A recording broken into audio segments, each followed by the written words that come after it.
Good morning बेटा। હવે જે ચર્ચા લાસ્ટ ટાઈમ કરી હતી એની અંદર અધિશોષણ શું છે એ વાત આપણે સમજી ગયા હતા. મતલબ એક ચેપ્ટરને સમજવા માટેની એક પ્રાઇમરી શરૂઆત કરી હતી આપણે. અધિશોષણની વ્યાખ્યા સમજ્યા હતા, ત્યાર પછી અપશોષણ પણ સમજ્યા હતા અને અવશોષણ પણ સમજ્યા હતા. અને એની અંદર બીજા બે શબ્દો આવ્યા હતા, અધિશોષક અને અધિશોષિત. ઓકે બેટા, તો આની અંદર જે અધિશોષણની ક્રિયાવિધિ સમજવી છે તો એને સમજવા માટે આપણે શરૂઆત કરીશું અધિશોષક શબ્દથી. અધિશોષકનો મતલબ જેની સપાટી ઉપર અધિશોષણની ક્રિયા થાય છે જે અધિશોષક છે. બરાબર? તો હવે કોઈ પણ અધિશોષક હોય એની સપાટી ઉપર રહેલા કણો મધ્યમાં રહેલા કણોની જેમ સમાન હોતા નથી. મતલબ સપાટી ઉપરના કણો કંઈક અલગ હોય છે, કંઈક અલગ પ્રકારના છે, અને મધ્યમાં રહેલા કણો કંઈક અલગ પ્રકારના છે. કેવી રીતે તેને સમજવાનો પ્રયત્ન કરીએ બેટા. ધ્યાન આપજો કે ભાઈ અહીંયા આગળ અધિશોષણ કેવી રીતે થતું હોય છે.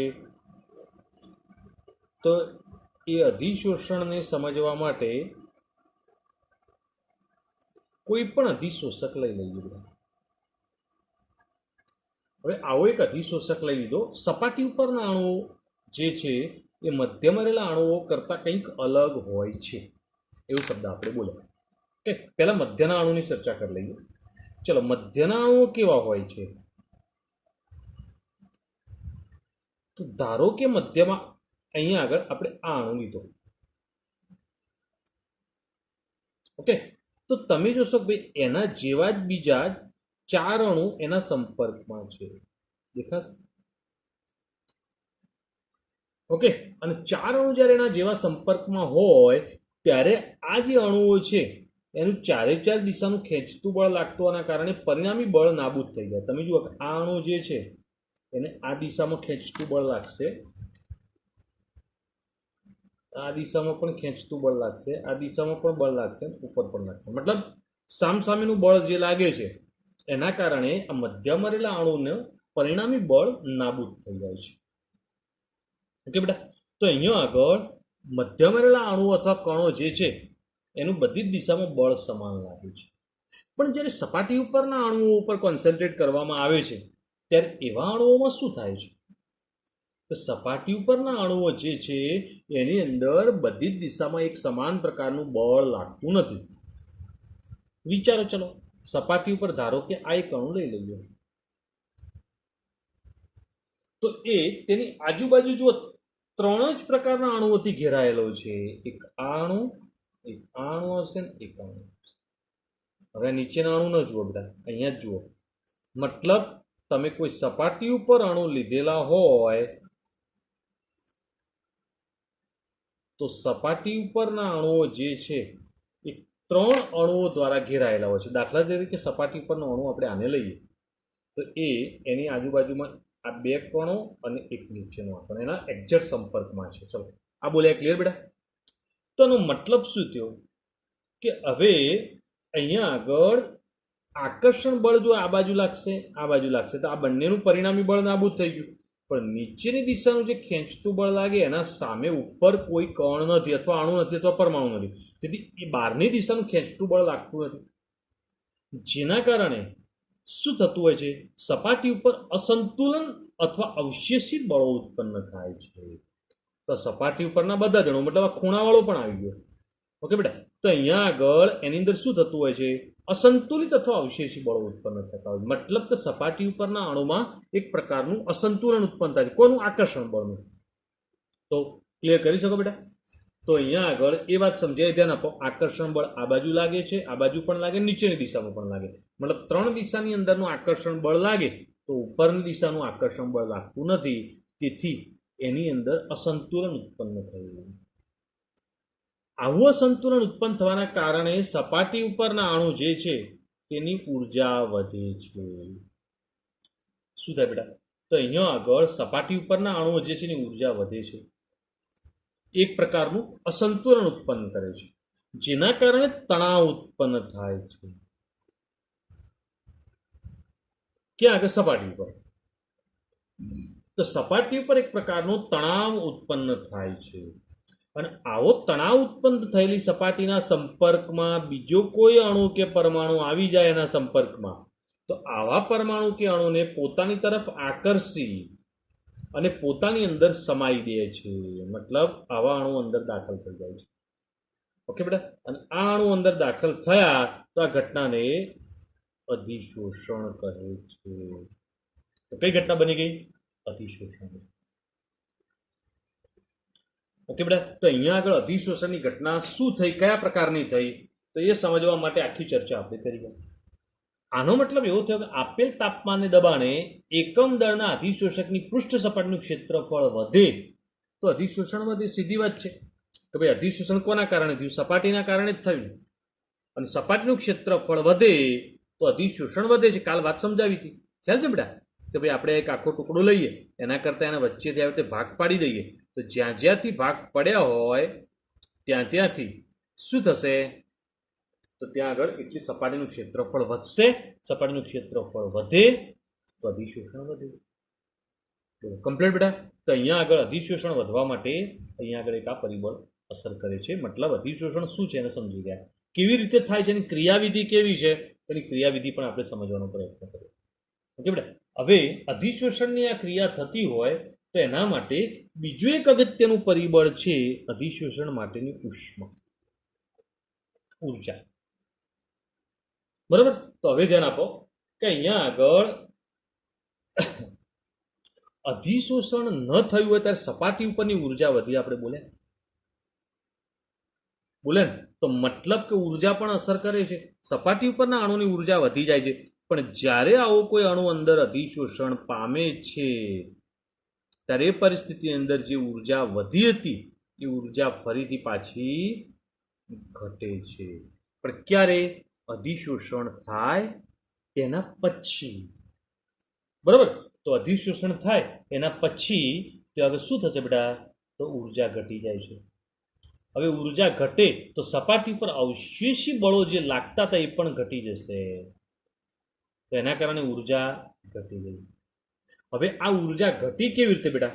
આ અણુ અંદર દાખલ થાય તો એના કારણે એ ઉર્જા ઘટી, મતલબ વધારાની ઉર્જા એ બહાર મુક્ત કરે છે. ઓકે, અને જો ઉર્જા ઘટી મતલબ ઉર્જા મુક્ત કરે છે. અને જો ઉર્જા મુક્ત કરે તો પ્રક્રિયા ઉષ્મા ક્ષેપક બને છે. સમજાવ બોલે બેટા? તો મતલબ કે આ પ્રકારની પ્રક્રિયા ઉષ્મા ક્ષેપક હોય છે. અને જો ઉષ્મા ક્ષેપક હોય તો ડેલ્ટા એચ નું મૂલ્ય જે છે એ હંમેશા નેગેટિવ હોય. બોલો, આ વાત કરીએ ક્લિયર બેટા? તો ડેલ્ટા એચ નું મૂલ્ય હંમેશા ઋણ હોય છે. કમ્પ્લીટ? હવે અધિશોષણની ક્રિયા માટે સમજો કે ભાઈ ધારો કે આ એક પાત્ર છે, એની અંદર કોઈ પણ એક ઘન અધિશોષક લઈ લીધો છે. સપાટી ઉપર આવા છિદ્રો છે, જોજો બરોબર બેટા? બરાબર? હવે આ છિદ્રો હોય એટલે અહીંયા આગળ શું થાય? ત્રણ જ દિશાનું બળ લાગે, જેના કારણે સપાટી ઉપર એક પ્રકારનું તણાવ ઉત્પન્ન થાય, અવશેષી અથવા સંતુલિત બળો ઉત્પન્ન થાય, સપાટી પરની ઉર્જા વધે. જેના કારણે હવે શું થશે બેટા? કે અંદર કોઈ વાયુના અણુઓ ભરેલા છે પાત્રમાં. પાત્રની અંદર આવો વાયુ ભરેલો હોય તો એ વાયુ જે છે એ મુક્ત રીતે હલનચલન કરી શકવાનો, કારણ કે પાત્રમાં ભરેલું છે. એટલે પાત્રમાં ભરેલો આ વાયુ મુક્ત રીતે હલનચલન કરતો હોય તો એના કારણે દૂર દૂર ગોઠવાય. અને વાયુના અણુઓ દૂર દૂર ગોઠવાય છે તેના કારણે તેની એન્ટ્રોપી વધારે હોય છે. ક્યારે પણ? શરૂઆતમાં, અધિશોષણ નથી થયું ત્યારે. ઓકે બેટા? હવે એન્ટ્રોપી જે છે એ અહીંયા આગળ વધારે છે, પણ જ્યારે આ અણુઓ અધિશોષણ થાય એટલે અંદર દાખલ થાય, આપણે બોલી ગયા તો અણુ અંદર દાખલ થશે. હવે આવા અણુ અંદર દાખલ થાય તો એના કારણે સપાટી પરની ઉર્જા ઘટે છે. પ્રક્રિયા ઉષ્માક્ષેપક છે. ચલો ઓકે. પણ અણુ અંદર દાખલ થયેલા અણુઓ નજીક નજીક ગોઠવાય, અને નજીક નજીક ગોઠવાય તો ગોઠવણી વ્યવસ્થિત બને, અને વ્યવસ્થિત બને તેના કારણે શું થશે બેટા? એન્ટ્રોપી ઘટે છે. અને એન્ટ્રોપી ઘટી તો ડેલ્ટા એસ નું મૂલ્ય ઋણ બને છે. સમજે બેટા હું બોલ્યું? તો ડેલ્ટા એસ કેવો થઈ જશે? ઋણ થઈ જાય છે. તો અહીંયા આગળ આ બાબત સમજવાની થઈ. કેવી રીતે ઋણ થયો ખબર પડી બેટા? કે શરૂઆતની અંદર અણુઓ દૂર દૂર ગોઠવાયેલા હતા, પણ દૂર દૂર ગોઠવાયેલા આવા અણુઓ જે છે એ અસ્તવ્યસ્ત ગોઠવાયેલા, એન્ટ્રોપી વધારે હોય. 11માં ભણી ગયેલા આપણે છઠ્ઠા ચેપ્ટરમાં, બરાબર. પણ જ્યારે અધિશોષણ થઈ જાય ત્યારે અણુઓ અંદર ઘરની અંદર સપાટીમાં દાખલ થાય. સપાટીમાં દાખલ થયેલા અણુઓ નજીક આવી ગયા. નજીક આવે એટલે ગોઠવણી વ્યવસ્થિત થઈ ગઈ. ગોઠવણી વ્યવસ્થિત થાય તો એન્ટ્રોપી ઘટે છે, ને એન્ટ્રોપી ઘટે એનો મતલબ એન્ટ્રોપી ઋણ બને છે. ઓકે, ચલો એક બીજી વાત. તમને એક વાત બોલું, ધ્યાન આપજો બેટા, કે કોઈ પણ ઘન પદાર્થના સંપર્કમાં કોઈ પણ પ્રવાહી કે વાયુ લાવવામાં આવે તો એ વાયુના અણુ અથવા પ્રવાહીના અણુઓ ઘરની સપાટી ઉપર વત્તા ઓછા પ્રમાણમાં અધિશોષણ પામશે જ. જો એ વત્તા ઓછા પ્રમાણમાં અધિશોષણ પામશે તો આનો મતલબ શું થયો? અધિશોષણ તો થાય જ છે. તો આવું અધિશોષણની ક્રિયા જે છે એ આપમેળે થતી ક્રિયા છે. તો શું બોલ્યા? તો અહીંયા આગળ અધિશોષણ આપમેળે થાય છે. જો અધિશોષણ આપમેળે થાય, પોતાની જાતે થતી પ્રક્રિયા, સ્વયંભૂ પ્રક્રિયા છે, તો ડેલ્ટા જી નું મૂલ્ય ઋણમાં આવે. કમ્પ્લીટ. તો કોઈ પણ અધિશોષણની ક્રિયા થતી હોય ત્યારે દરમિયાન ડેલ્ટા એચ, ડેલ્ટા એસ ને ડેલ્ટા જી બધા ત્રણ પદો ઉર્જા માટેના ઋણ બની જાય છે. ઓકે, હવે ડેલ્ટા જી ઋણ ક્યારે બને તો એના માટે ચર્ચા કરીએ. ત્યાં આપજો બેટા કે ભાઈ આપણે 11મા ધોરણની અંદર એક વાત ભણી ગયેલા છે કે delta G is equal to delta H minus T delta S. બોલો બકા, આ સમીકરણ આપણે ભણી ગયા છે, બધાને યાદ છે? ઓકે. હવે પ્રક્રિયા આપમેળે થાય છે, સ્વયંભૂ પ્રક્રિયા છે, તો ડેલ્ટા જી તો ઋણ થવાનો જ છે. ચલો કન્ફર્મ છે. પણ ડેલ્ટા જી ઋણ થવા માટે શું થવું જરૂરી છે તો એ સમજવું પડશે. ઓકે, તો અહીંયા આગળ ધ્યાન આપજો બેટા કે ડેલ્ટા એચ નું મૂલ્ય ઋણ છે, ડેલ્ટા એસ પણ ઋણ છે. હવે આ ઋણ હોય ડેલ્ટા એસ, તો તાપમાન કદી ઋણ ના હોય. કારણ કે આપણે જાણીએ કે કેલ્વિનમાં તાપમાન ઓછામાં ઓછું 0 મૂલ્ય બતાવે, 0 થી નાનું મૂલ્ય ના હોય, તો ટી કદી ઋણ ના હોય. ડેલ્ટા એસ ઋણ હોય તો બેનો ગુણાકાર ઋણ જ થવાનો. ગુણાકાર જો ઋણ થાય તો એના કારણે આ પદ પ્લસ થઈ જશે. સમજાવ બોલે? હવે વાત ધ્યાન આપો કે ભાઈ ડેલ્ટા એચ નું મૂલ્ય ધારો કે -20 આવ્યું. આ બંનેનો ગુણાકાર જે છે એ -25 આવ્યો. ખાલી ઉદાહરણ લઈએ છો બેટા. તો હવે જુઓ, -20 અને +25, તો જવાબ +5 આવે. તો જવાબ તો ડેલ્ટા જી ધન થયો, પણ પ્રક્રિયા તો આપમેળે થાય છે. તો બોલી ગયા તો ડેલ્ટા જી તો ઋણ થવો જ જોઈએ, કન્ફર્મ. પણ જો ડેલ્ટા જી ઋણ થવા દેવું હોય તો ડેલ્ટા એચ નું મૂલ્ય ટી ડેલ્ટા એસ ના ગુણાકાર કરતા વધારે ઋણ મૂલ્ય હોવું જોઈએ. મતલબ આ બંનેનો ગુણાકાર જે મળે ને અને એનું જે મૂલ્ય મળે એના કરતા ડેલ્ટા એચ નું મૂલ્ય વધારે ઋણ હોવું જોઈએ. એટલે દાખલા તરીકે અહીંયા આગળ જો delta G is equal delta H minus T delta H. Delta H નું મૂલ્ય ધારો કે -30 છે, આ -25 છે, મતલબ -30 + 25, તો જવાબ -5. ડેલ્ટા જી ઋણ મળ્યો, આનો મતલબ પ્રક્રિયા સ્વયંભૂ છે. તો કઈ પરિસ્થિતિમાં પ્રક્રિયા સ્વયંભૂ મળે બેટા? ડેલ્ટા એચ નું મૂલ્ય વધારે ઋણ હોવું જોઈએ. અને જો ડેલ્ટા એચ વધારે ઋણ હશે તો જ આ ક્રિયા કમ્પ્લીટ. હું બોલે એમાં કોઈ મુશ્કેલી બેટા? ઓકે, હવે આ બાબત ધ્યાન રાખો. તો ડેલ્ટા એચ મતલબ મુક્ત થતી ઉર્જા જે છે ને વધારે મુક્ત થવી જોઈએ. જેટલી ઉર્જા વધારે મુક્ત થશે એટલો ડેલ્ટા એચ વધારે ઋણ હશે, અને એટલો ડેલ્ટા એચ વધારે ઋણ હશે એટલું ડેલ્ટા જી નું મૂલ્ય વધારે ઋણ આવશે. તો પ્રક્રિયા એટલી વધારે ઝડપથી થશે. સમજ્યા વાતને? ઓકે. હવે આ સૂત્રમાં delta G is equal to delta H minus T delta સૂત્ર જાણીએ છીએ, બરાબર. હવે આ ડેલ્ટા એચ નું મૂલ્ય જે છે -25 છે, અને આ બંનેનો ગુણાકાર પણ -25 છે. તેનો મતલબ જવાબ 0 થઈ જશે. અને જો ડેલ્ટા જી 0 થાય તો પ્રક્રિયા સંતુલનમાં હોય છે. અને જો સંતુલનમાં આવે છે એનો મતલબ અધિશોષણની ક્રિયા બંધ થઈ જાય છે. કારણ કે અધિશોષણની ક્રિયા થવા માટે એની પણ એક લિમિટ છે. તમે વિચારો કે આ અંદર દાખલ થાય પણ આ બધા છિદ્રો ભરાઈ જાય પછી કેવી રીતે દાખલ થાય? તો અધિશોષણ બંધ થઈ જશે. સમજ્યા બોલે? તો એ અધિશોષણ બંધ થઈ જાય. તો એ ક્યારે થાય એવું? ડેલ્ટા જી 0 થઈ જાય ત્યારે. અને ડેલ્ટા જી 0 થાય મતલબ સંતુલન સ્થપાઈ ગયું છે. તો અધિશોષણની ક્રિયા હવે આગળ વધી શકતી નથી. બોલો બેટા, આ બોલે એમાં કોઈ પ્રોબ્લેમ, કન્ફ્યુઝન? તો આ બાબત ધ્યાન રાખો, એને સમજી લેવાનું. તો આખી અધિશોષણની ક્રિયાવિધિ આપણે બે રીતે સમજવાનો પ્રયત્ન કર્યો. એક પહેલું એની સપાટી ઉપરની જે અણુઓની ગોઠવણી એના આધારે એક સમજવાનો પ્રયત્ન કર્યો. અને બીજી વાત જે છે, જ્યારે અધિશોષણ થાય ત્યારે ઉર્જાનો ફેરફાર જે છે એ પણ સમજવો જરૂરી છે. તો એના આધારે પણ આપણે અહીંયા આગળ અધિશોષણ સમજી ગયા છે. બોલો બેટા, આખી ચર્ચા કરી, જે માહિતી ક્લિયર કરી, એમાં કોઈને કોઈ કન્ફ્યુઝન?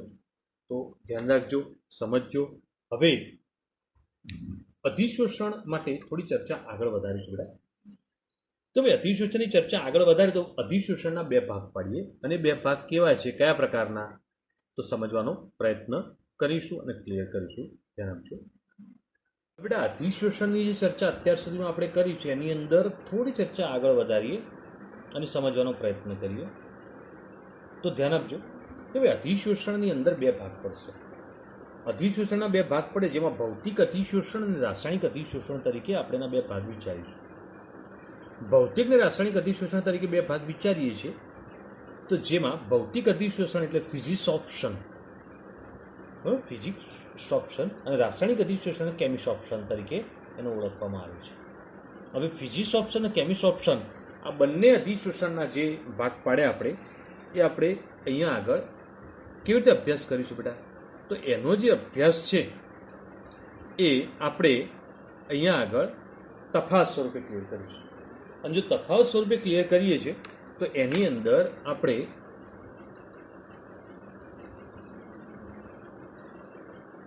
ભૌતિક અધિશોષણ અને બીજું લઈશું રાસાયણિક અધિશોષણ. ઓકે બેટા, ફિઝિક્સોપ્શન અને કેમિસોપ્શન.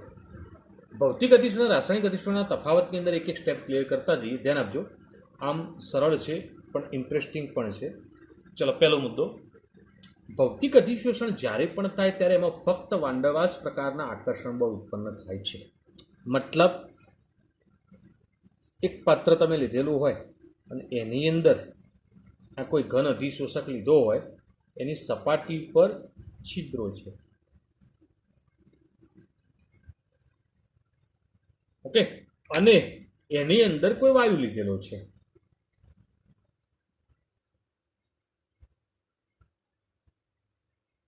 કે બેટા આ વાયુના અણુ જ્યારે અંદર દાખલ થાય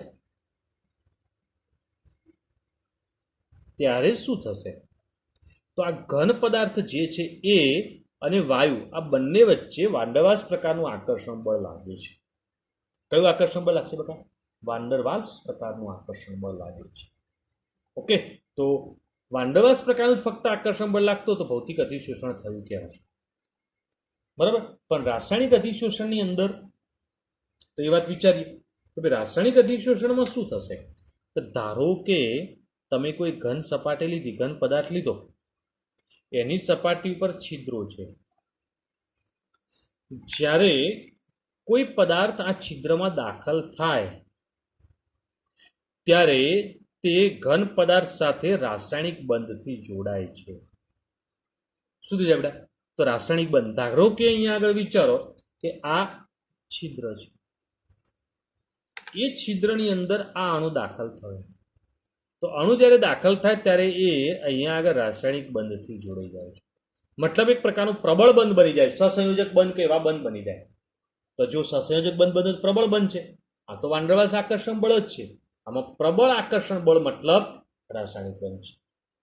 બરાબર. તો અહીંયા આગળ ધાતુની સપાટી પર ઓક્સિજનનું અધિશોષણ થઈ અને ઓક્સાઇડ અને હાઇડ્રોજનનું અધિશોષણ થવાથી હાઇડ્રેટ બને, તો એ આવું અધિશોષણ છે.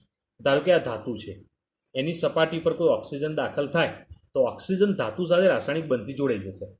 અને જો રાસાયણિક બંધથી જોડાય તો મતલબ ધાતુના ઓક્સાઇડ બનાવી જાય. દાખલા તરીકે એલ્યુમિનિયમની સપાટી ઉપર આવે તો Al2O3 બની જાય. તો આનો મતલબ શું થયો બેટા કે અહીંયા આગળ રાસાયણિક પ્રક્રિયા થઈ છે તો રાસાયણિક અધિશોષણ કહેવાય. તો એના માટે આ વાત ધ્યાન રાખો. હવે ફર્સ્ટ પોઈન્ટ ક્લિયર કર્યો અધિશોષણની ક્રિયા માટે. હવે બીજો પોઈન્ટ, બીજા મુદ્દામાં એવું કહે છે કે ભાઈ ભૌતિક અધિશોષણ એ સ્વભાવે વિશિષ્ટ નથી. કેવી રીતે તો એ સમજીએ કે ભાઈ બધા જ ઘન પદાર્થની સપાટી પર બધા જ વાયુઓનું વત્તા ઓછા પ્રમાણમાં અધિશોષણ થાય જ છે. બધા જ ઘન પદાર્થની સપાટી પર બધા જ વાયુઓનું વત્તા ઓછા પ્રમાણમાં અધિશોષણ થાય જ. મતલબ તમે અહીંયા ગમે તે ઘન પદાર્થ લીધો ને અહીંયા ગમે તે વાયુ લીધો હોય ને તો કોઈ વાયુનું અધિશોષણ વધારે થશે, કોઈનું અધિશોષણ ઓછું થશે, પણ થાય ખરા. ઓકે, તો મતલબ એ વિશિષ્ટ નથી. બરાબર, વિશિષ્ટ ના કહેવાય કેમ કે એની અંદર અધિશોષણ થવાનું જ છે, તો કોઈ વિશેષતા નથી. પણ રાસાયણિક અધિશોષણમાં સ્વભાવે તે વિશિષ્ટ છે. કેમ વિશિષ્ટ છે? કારણ કે અધિશોષક અને અધિશોષિત આ બંને વચ્ચે રાસાયણિક બંધ બને છે, અને આવો રાસાયણિક બંધ બનવો જરૂરી છે. જો રાસાયણિક બંધ બનશે તો જ રાસાયણિક અધિશોષણ થયું કહેવાય, મતલબ એ વિશિષ્ટ છે. જો બંધ ના બને તો રાસાયણિક ના કહેવાય, તો ભૌતિક કહેવાય. ઓકે બેટા, તો રાસાયણિક અધિશોષણ કંઈક રીતે વિશિષ્ટ કહેવાય. તો એ અધિશોષણ વિશિષ્ટ છે. કેવી રીતે વિશિષ્ટ છે એ વાત આપણે સમજી લો. તો બીજો મુદ્દા ધ્યાન રાખો. ભૌતિક અધિશોષણ જે છે એ પ્રતિવર્તી છે. ઓકે, કેવી રીતે પ્રતિવર્તી પહેલા એ સમજીએ પછી રાસાયણિકની વાત કરીએ. કે ભાઈ તાપમાન અથવા દબાણમાં ફેરફાર કરવામાં આવે તો એના કારણે અધિશોષણ બદલાય છે. કેવી રીતે? અધિશોષિત થયેલો વાયુ અથવા પ્રવાહી તાપમાનના ફેરફાર સાથે ફરીથી પાછો મુક્ત થઈ જાય અથવા અધિશોષણની માત્રા વધી શકે. તો કોના ઉપર આધાર રાખ્યો એને? તાપમાન ઉપર. મતલબ તાપમાનના કારણે એ ક્રિયા બદલાય, અને જો તાપમાનના કારણે બદલાય છે આનો મતલબ એવો થયો કે એ પ્રતિવર્તી છે. કેવી રીતે સમજો બેટા? તો ભાઈ અધિશોષણ થવાના કારણે આ અણુ અંદર દાખલ થયા, તાપમાન વધે તો અણુ પાછા બહાર પણ નીકળી જાય. તો આનો મતલબ શું થયો? એ ક્રિયા એક દિશામાં થઈ પાછી બીજી દિશામાં પણ થાય. એક દિશા અને બીજી દિશામાં બંને દિશામાં ક્રિયા થઈ શકે છે, મતલબ એ પ્રક્રિયા પ્રતિવર્તી ગણાય. બોલો કેવી રીતે પ્રતિવર્તી પ્રક્રિયા છે? વાત મગજમાં બેસે જ બેટા? ધ્યાન આપો. દાખલા કે સિલિકા જેલ. સિલિકા જેલ શેના માટે વપરાય? પાણીને શોષવા માટે. જાણીએ છીએ બગા વાત. તો પાણીનું અધિશોષણ કરવા માટે વપરાય છે. હવે સિલિકા જેલની સપાટી ઉપર પાણીનું અધિશોષણ થાય તો એક દિશાની ક્રિયા થઈ, પણ જો એને તાપમાન વધારવામાં આવે, તડકામાં મૂકી દેવામાં આવે તો અંદર અધિશોષણ પામેલું પાણી બહાર નીકળી જાય છે. તો મતલબ ક્રિયા પ્રતિવર્તી છે. ઓકે, તો આ બાબત. હવે રાસાયણિક અધિશોષણ સ્વભાવે અપ્રતિવર્તી છે. કેમ અપ્રતિવર્તી? કારણ કે આ અધિશોષણ ઉપર તાપમાન કે દબાણના ફેરફારની કોઈ અસર થતી નથી. એક વખત અધિશોષણ થઈ ગયું, એક વખત અણુ અંદર દાખલ થઈ ગયો, રાસાયણિક બંધ બની ગયો, પછી તમે એની અંદર તાપમાનમાં ફેરફાર કરો તો કોઈ ફેરફાર થાય નહીં, આ અણુ પાછો મુક્ત ના થાય. સમજ્યા બોલે? તો મતલબ એ અપ્રતિવર્તી ગણાય. કેવી રીતે અપ્રતિવર્તી ગણાશે? તો હું જે બોલ્યો, જે માહિતી ક્લિયર કરી એમાં કોઈને કોઈ મુશ્કેલી બેટા તો ધ્યાન રાખવાનું. એકવાર અધિશોષણ થઈ ગયું, રાસાયણિક બંધ બની ગયો, પછી ફરીથી અણુ પાછો મુક્ત થઈ શકતો નથી.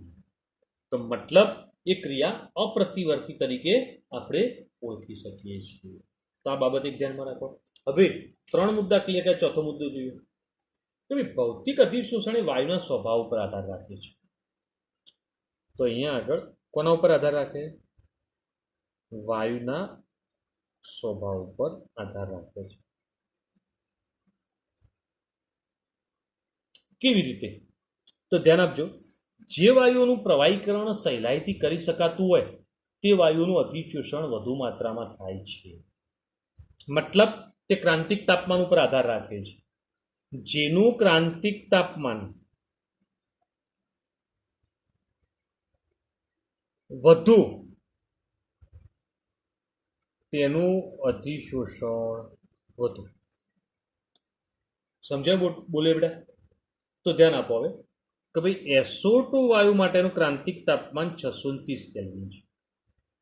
મિથેન વાયુ માટે એનું ક્રાંતિક તાપમાન 190 કેલ્વિન છે. જ્યારે હાઇડ્રોજન વાયુ માટે ક્રાંતિક તાપમાન 33 કેલ્વિન છે. તો આ બધામાં સહેલાઈથી પ્રવાહીકરણ કોણ થાય બેટા? SO2 થાય. બરાબર? કેવી રીતે તમને પ્રશ્ન થશે. ઓકે, તો ધ્યાન આપજો મારી વાત. તો ધારો કે અહીંયા આગળ આપણે આ વાયુઓ લીધા છે, આપણું તાપમાન જે છે એ ધારો કે 650 કેલ્વિન છે, માની લેજો. બરાબર? 650 કેલ્વિન તાપમાને બધા વાયુ હોય, પણ ધીરે ધીરે તાપમાન ઘટાડીને 640 લાવીએ, 630 લાવીએ, તો આનું તાપમાન આવી ગયું. તો મતલબ કે SO2 પ્રવાહીકરણ થઈ જાય. તો આ બધામાંથી પહેલો પ્રવાહી કોણ થયું? SO2. ઓકે, જેનું ક્રાંતિક તાપમાન વધુ તેનું પ્રવાહીકરણ ઝડપી, અને જેનું પ્રવાહીકરણ ઝડપી થાય એનું અધિશોષણ વધારે થાય. તો સૌથી વધારે પ્રમાણમાં SO2 અધિશોષણ પામે, એના પછી મિથેન અને પછી હાઇડ્રોજન આવે. તો બોલો અહીંયા આગળ જે વાત કરીએ શું ક્લિયર કરી દઈએ બેટા? તો અધિશોષણ એ વાયુના સ્વભાવ ઉપર આધાર રાખે છે.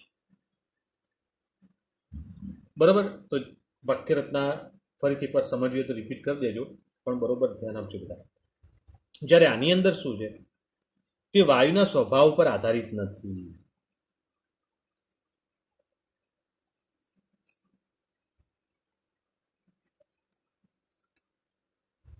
કેમ વાયુના સ્વભાવ ઉપર આધારિત નથી?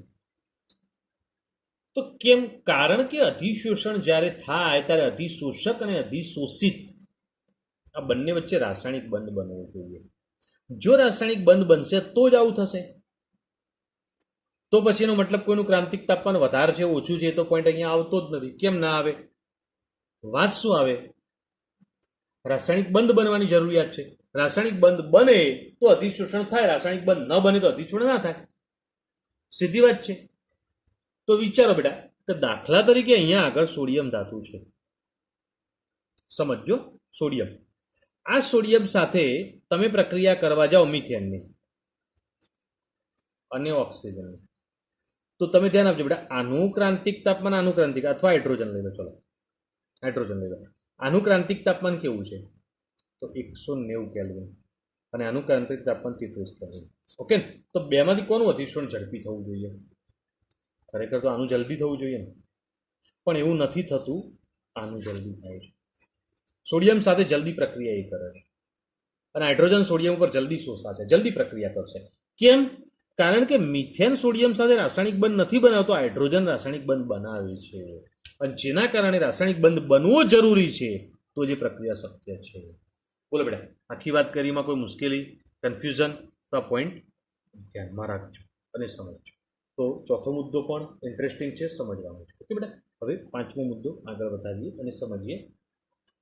ભૌતિક અધિશોષણમાં અધિશોષણ એન્થાલ્પી નીચી છે.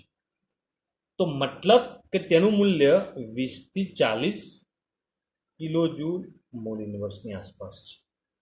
ઓકે બેટા, જ્યારે રાસાયણિક અધિશોષણની અંદર અધિશોષણ એન્થાલ્પીનું મૂલ્ય ઊંચું હોય છે.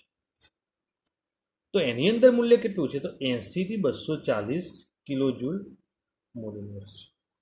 મતલબ ભૌતિક અધિશોષણ થાય તેમાં વાંડવાસ આકર્ષણ બળ લાગે, વાંડવાસ આકર્ષણ બળ નિર્બળ છે, જેના કારણે એમાં ઉર્જાનો ફેરફાર પણ ઓછો હોય, તો 20 થી 40 કિલો જૂલ જેટલી ઉર્જા જ બહાર ફેંકાય.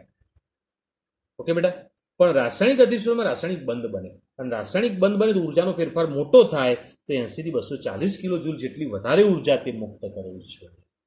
ઓકે, તો આ મુદ્દો ધ્યાન રાખો. ચલો છઠ્ઠો મુદ્દો, ભૌતિક અધિશોષણ નીચા તાપમાને થાય છે.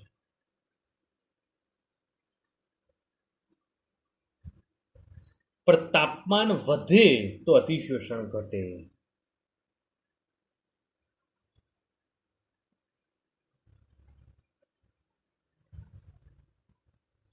સમજી ગયા? તો પેલું સિલિકા જેલ વાળું ઉદાહરણ ફરીથી એકવાર યાદ કરો. તો સિલિકા જેલની સપાટી પર પાણીનું અધિશોષણ, તાપમાન નીચું રાખો તો અધિશોષણ વધારે થશે.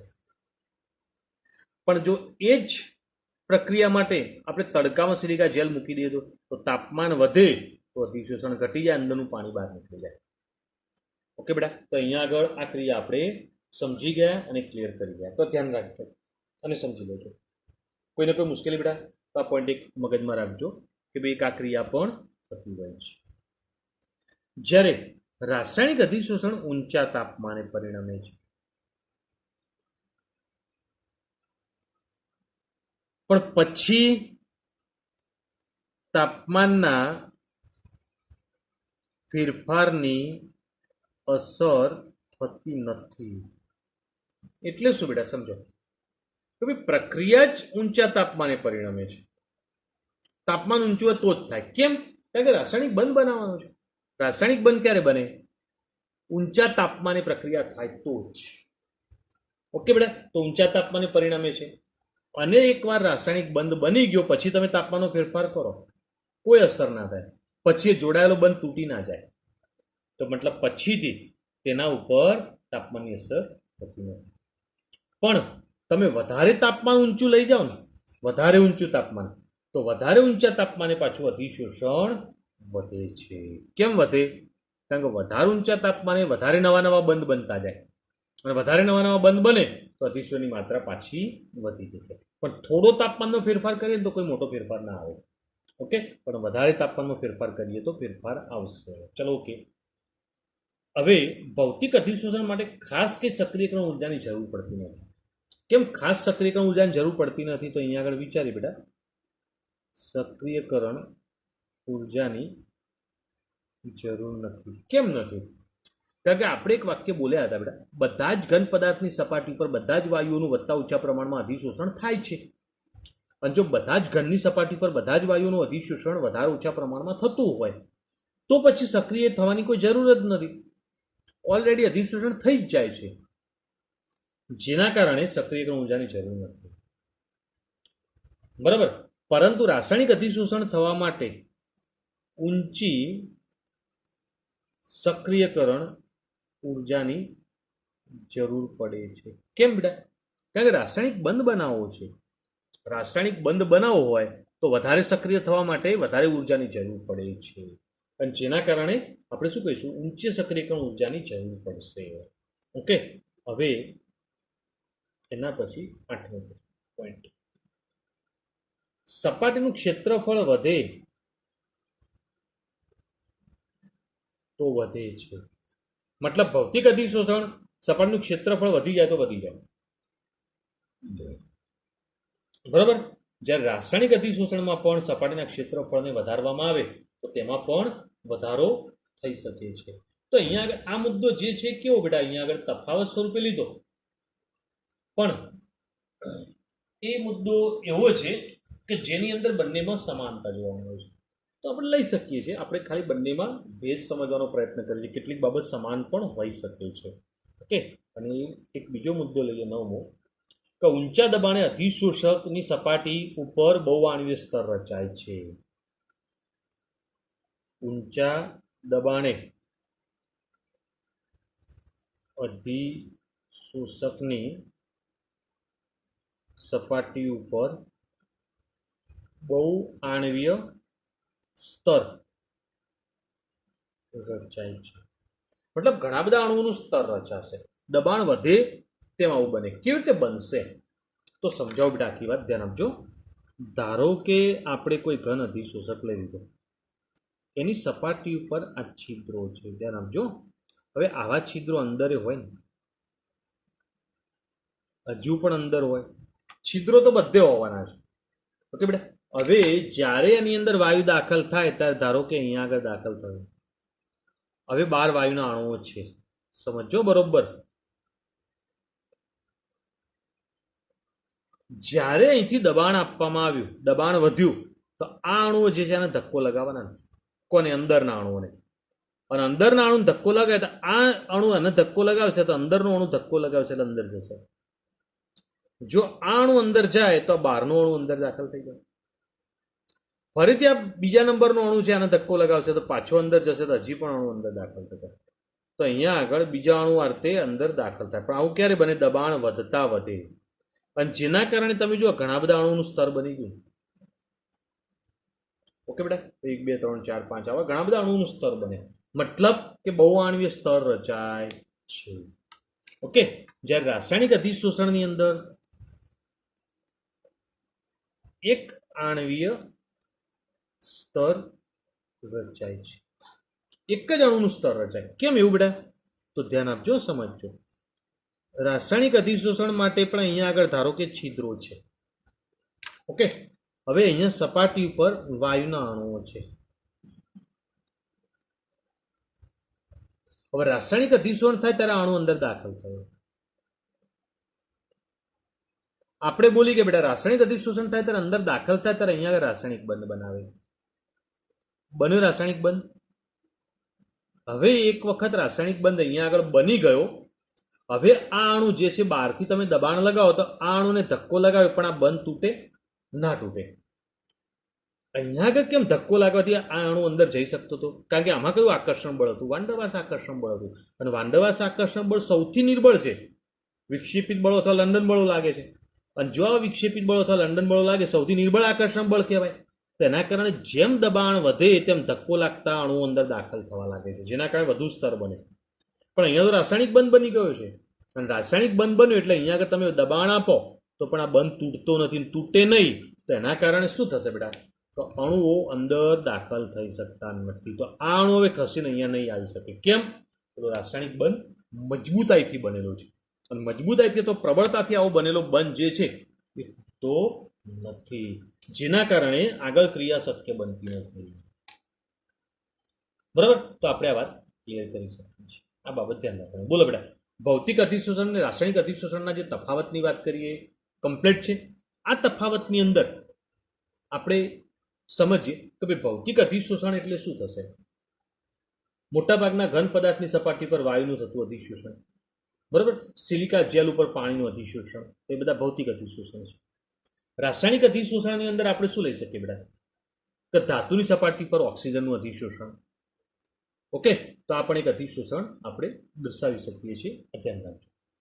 તો તફાવત અહીંયા આગળ ક્લિયર થઈ ગયો, સમજી ગયા. હવે આગળ વાત કરીએ બેટા કે ઘણી વખતે ભૌતિક અધિશોષણ અને રાસાયણિક અધિશોષણ એક સાથે થતા હોય છે, જેમાં આપણને ભૌતિક અધિશોષણ પણ દેખાતું હોય અને રાસાયણિક અધિશોષણ પણ દેખાય. તો આવું કેવી રીતે બને? તો ભાઈ તાપમાન જ્યારે નીચું હોય ત્યારે ભૌતિક અધિશોષણ દર્શાવે છે, પણ જ્યારે તાપમાન વધી જાય ત્યારે શું થશે બેટા? એને વધારાની ઉર્જા મળી, અને વધારાની ઉર્જા મળે એટલે પ્રક્રિયકના બંધ તૂટી નવા બંધ બને. અને જો પ્રક્રિયકના અણુના બંધ તૂટી નવા બંધનું નિર્માણ થઈ જાય તો આનો મતલબ શું થયો? કે રાસાયણિક અધિશોષણ થઈ ગયું. તો અહીંયા આગળ આવું બનતું હોય છે. કોની અંદર બનશે બેટા? તો ધ્યાન આપજો કે નિકલની સપાટી ઉપર ડાયહાઇડ્રોજન વાયુ જે છે એને દાખલ કરવામાં આવે. તો જ્યારે એને દાખલ કરવામાં આવે ત્યારે એ પરિસ્થિતિની અંદર આ એની સપાટી. હવે જ્યારે હાઇડ્રોજન વાયુ દાખલ કરે ત્યારે હાઇડ્રોજન વાયુ અંદર દાખલ થઈ ગયો. જોતા રહેજો બેટા. ચલો, ઓકે. દબાણ થોડું ઓછું હતું એટલે આવા અણુઓ અંદર દાખલ થયા. બરાબર? તો અહીંયા આગળ અણુઓ દાખલ થઈ જાય છે. ચલો, ક્લિયર.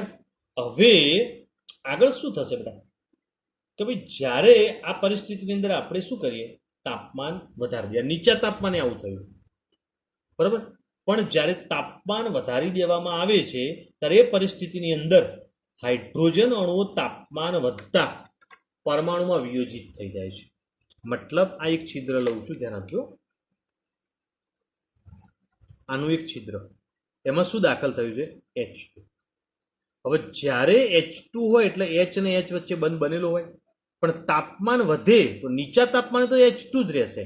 તો મતલબ અંદર શું દાખલ થયેલું? H2 જ દાખલ થયેલું છે. પણ જ્યારે તાપમાન વધે ત્યારે આ બંધ તૂટી જાય છે. તૂટ્યો બંધ. તૂટ્યો બંધ એટલે એનો મતલબ 2 H પરમાણુ મુક્ત થઈ ગયા. આવા H પરમાણુ જ્યારે મુક્ત થાય ત્યારે ઊંચા તાપમાને તે હાઇડ્રોજન 2 પરમાણુ જે છે એ હવે કોની સાથે? આ નિકલ સાથે બંધ બનાવી દેશે. તો મતલબ હવે અહીંયા આગળ નિકલ હાઇડ્રાઇડ બની જાય છે.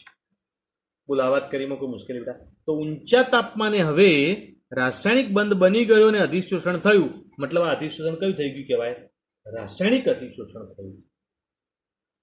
સમજ્યા બકા? તો આ બાબત ધ્યાન રાખવાનું. તો ભૌતિક અધિશોષણ થાય છે તો એની અંદર કયું આકર્ષણ બળ હતું? વાંડરવાસ આકર્ષણ બળ હતું. જ્યારે રાસાયણિક અધિશોષણ થતું હોય તો એની અંદર સહસંયોજક બંધ અથવા આયનિક બંધ બને છે. બરાબર, તો આવા પ્રકારના બંધ બને એનો મતલબ એ તો ખૂબ પ્રબળ બની ગયા. તો અહીંયા આગળ આ રીતે આપણે અધિશોષણની માત્રા અથવા અધિશોષણની ક્રિયા વિશે ચર્ચા કરી શકીએ છીએ, એને સમજી શકીએ છીએ. બોલો બેટા, અધિશોષણની આ વાત આખી કરી એ કેવી, કયા પ્રકારની, તો આને સમજવા માટેનો પ્રયત્ન કરવાનો છે, ક્લિયર કરવાનો. અહીં જે ચર્ચા કરી છે, જે માહિતી ક્લિયર કરી ગયા બેટા, એની અંદર આપણે ભૌતિક ને રાસાયણિક અધિશોષણ શું છે એની ચર્ચા થઈ ગઈ. હવે અધિશોષણની ક્રિયા માટે આગળ જે ટોપિક છે એ કયો છે, તો એમાં એક નિયમ આવે છે રુનલીચ અધિશોષણ સમતાપીનો, પણ એ થિયરી આજે લેતું નથી. આ થિયરીની ચર્ચા આપણે નેક્સ્ટ એપિસોડમાં કરીશું, ત્યાં આગળ સમજવાનો પ્રયત્ન કરીશું. તો આજનો ટોપિક આપણે અહીંયા સુધી રાખીએ છીએ. ટોપિકની ચર્ચા બધી ક્લિયર કરજો, કારણ કે ભૌતિક ને રાસાયણિક અધિશોષણનો તફાવત પરીક્ષામાં પૂછાયેલો ટોપિક છે. બીજું, ભૌતિક ને રાસાયણિક અધિશોષણ ઉપર આધારિત MCQ પણ પૂછાયા છે કે નીચેના પૈકી કઈ લાક્ષણિકતા ભૌતિક અધિશોષણ માટેની નથી અથવા કઈ લાક્ષણિકતા રાસાયણિક અધિશોષણ માટેની નથી. તે માટેના ઓપ્શન આ તમને આપ્યા હોય એના ઉપરથી તમારે સિલેક્ટ કરીને જવાબ ક્લિયર કરવાનો છે. બરાબર, તો અહીંયા આગળ અન્ડરસ્ટેન્ડ માટેનો પણ પ્રશ્ન છે અને થિયરિકલ તૈયારી માટેનો પણ પ્રશ્ન છે, ધ્યાન આપજો. નેક્સ્ટ ટાઈમ જે પ્રશ્નની ચર્ચા કરી છે બહુ અગત્યનો છે, જેની ચર્ચા આપણે પછી સમજીશું અને ક્લિયર કરીશું. ઓકે બેટા, તો હવે આગળની ચર્ચા નેક્સ્ટ એપિસોડમાં. Okay, good day.